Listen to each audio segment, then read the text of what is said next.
We had someone create a false email for a church member. We didn't know that at the time, but we received an email from a church member with first and last name at a known domain.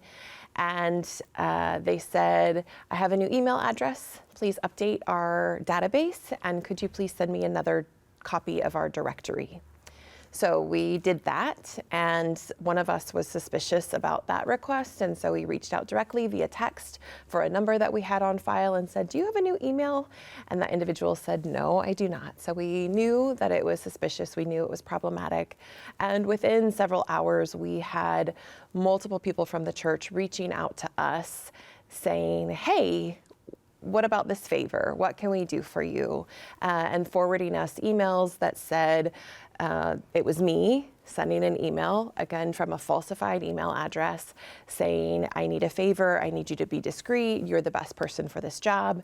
If an individual responded to that email, they were asked to go buy gift cards. And if there was sort of further dialogue, it was gift cards to help people who are battling cancer, to encourage them along the way.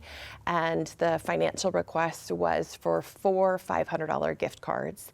And then the completion of the task, so to speak, was that the individual would take photos of the gift cards, including the PIN numbers, which basically gives them an electronic verification to activate those cards and use them electronically wherever they could. And so that was sort of the final component of what was asked. Fortunately, only 2 people really took the bait, so to speak. One who did follow through and sent $2,000 worth of gift card information to this scammer, believing that it was me. The good news for them is they were alerted along the way and were then able to contact their bank, their credit card company, their financial advisor, and the gift card company. And at the end of the day, only $160 had been used. The gift cards were then canceled, and they're working with the fraud departments to reimburse that remaining amount. The other person purchased $1,000 worth of gift cards and said, I want to give these to you in person. And I said, well, good news, I don't want them. I don't need them. And we were able to talk about what solutions might be available. They can't be returned to the store. And they were able to make a necessary purchase in their life with that $1,000.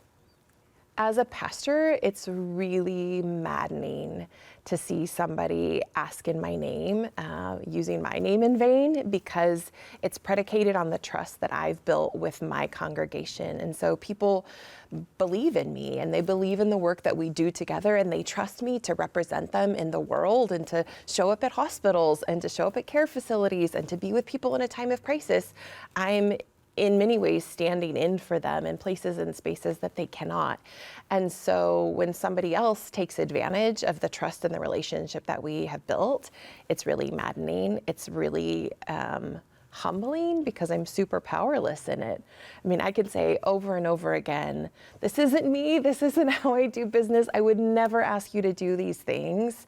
So if I ever, knew the individual, I'd probably kick them in the shins. But